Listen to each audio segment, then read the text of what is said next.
Jamaah salat Jumat Masjid Al-Ihsan yang insya Allah dimuliakan Allah, dalam kesempatan yang barakah ini di rumah Allah yang mulia ini, marilah kita menata hati, menyatukan niat kita setulus jiwa untuk senantiasa meningkatkan kualitas takwa Allah agar mendapat ridho Allah, barakah fid-din wad dunya wal akhirah. Indikasi orang yang bertakwa kepada Allah salah satunya adalah di dalam firman Allah surah Al-Hajj ayat 32, "Wa may yu'azzim sya'airallah fa innaha min taqwal qulub."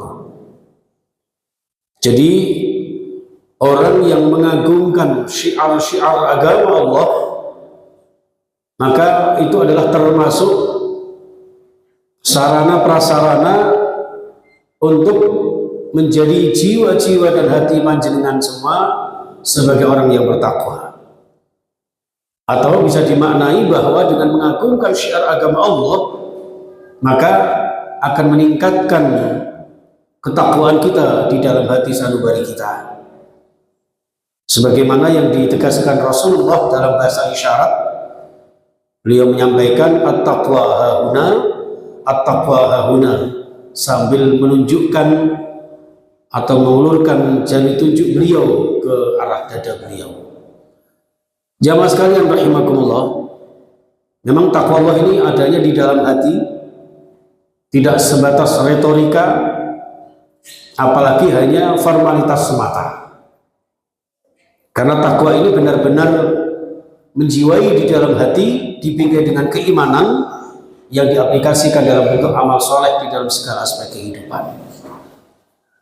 Nah, untuk itu jamaah sekalian rahimakumullah, salah satu cara mengagungkan syiar-syiar agama Allah Subhanahu wa taala, sebagaimana saat ini jamaah sekalian kita sudah memasuki bulan Rabiul Awal, salah satu bulan atau bulan ketiga dari tahun Hijriyah, tahun Islam, Muharram, Safar, Rabiul Awal, di mana Rabiul Awal ini ada satu peristiwa penting yang sangat-sangat bersejarah, yaitu bagian dari syiar agama Allah yang tak lain adalah Yaumi Miladi Rasulullah Sallallahu Alaihi Wasallam.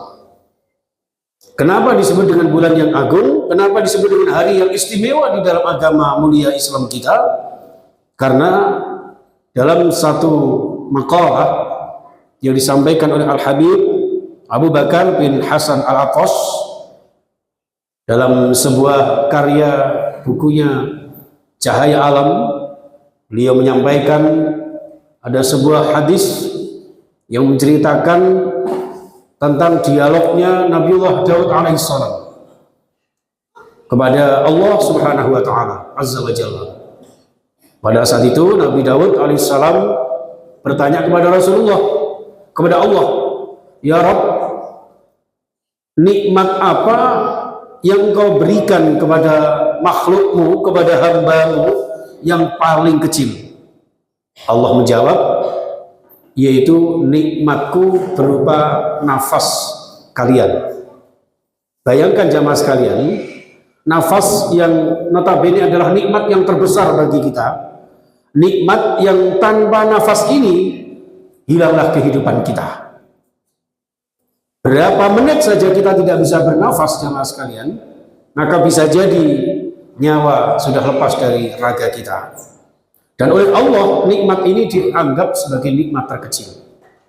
Lalu Nabi Daud bertanya lagi, "Ya Allah, lalu nikmat apa yang terbesar yang kau berikan kepada seluruh makhluk ini?" Allah menjawab, yaitu khalqu Muhammadin sallallahu alaihi wasallam, penciptaan Nabi Muhammad sallallahu alaihi wasallam. Sehingga sangat identik dengan hadis qudsi yang menyampaikan Allah Subhanahu wa taala bersabda kepada Rasulullah, laulaka ya Muhammad lama khalaqtul aflak." Andaikan bukan karenamu ya Muhammad, pasti saya, kata Allah, tidak akan menciptakan alam semesta ini. Dari hadis qudsi ini jamaah sekalian, sumber awal dari penciptaan alam semesta seisinya ternyata pada hakikatnya adalah Muhammad sallallahu alaihi wasallam. Untuk itu jamaah sekalian rahimakumullah, sangat-sangat dianjurkan bagi kita umatnya kemudian untuk mensyukurinya. Yang salah satu bagian dari mensyukurinya adalah dengan cara kita memperingatinya, dengan cara kita bergembira, artinya mensyiarkan, merayakan hari kelahirannya dengan berbagai macam cara, antara lain mengakui nikmat Allah yang terbesar, yaitu ciptaan oleh Allah Subhanahu wa taala terhadap Rasulullah sallallahu alaihi wasallam. Maka di dalam surah Yunus ayat 58 Allah menegaskan, qul bifadlillahi wa birahmatihi falyafrahu. Al-ayat sadaqallahul azim. Katakan wahai Nabi Muhammad, bifadlillah, dengan karunia Allah, wa birahmatihi, dan dengan rahmatnya, falyafrahu, maka bergembiralah. Ini menggambarkan jamaah sekalian, dalam hadis Ibnu Abbas, dalam tafsir Ibnu Abbas di sana disampaikan, yang disebut dengan fadlullah, karunia Allah, adalah al-ilmu wal-alam. Karunia Allah ini adalah ilmu dan alam. Panjenengan yang diberikan ilmu dan wawasan sehingga bisa mengarungi bahtera kehidupan yang begitu penuh dengan kemanfaatan dan kebahagiaan, seluruh isinya diberikan kepada kita, itu adalah fadl atau karunia Allah. Sedangkan yang disebut dengan fadl rahmatihi, rahmat Allah, yakni Muhammad sallallahu alaihi wasallam. Sehingga di dalam firman Allah surah Al-Anbiya 107, Allah kemudian menobatkan Rasulullah sebagai satu-satunya nabi dan rasul yang difirmankan Allah, wa ma arsalnaka illa rahmatan lil alamin. Tidaklah kami utus engkau Muhammad kecuali membawa visi dan misi rahmat kepada seluruh alam semesta. Tidak seperti nabi-nabi terdahulu, hanya umat-umat tertentu, hanya terhadap kaum-kaum tertentu atau komunitas-komunitas yang sangat terbatas. Tidak seperti Nabi Muhammad yang seluruh umat, bahkan seluruh alam semesta di antara kita semuanya. Inilah jamaah sekalian rahimakumullah. Maka yang pertama yang kita lakukan adalah bersyukur dengan cara bergembira, mensyiarkan dengan perbanyak kita senantiasa satu mengisi dengan membaca sirah nabawiyah. Kita cerdaskan putra-putri kita, jamaah kita, generasi kita terhadap sejarah, perjalanan dan biografi Rasulullah sallallahu alaihi wasallam.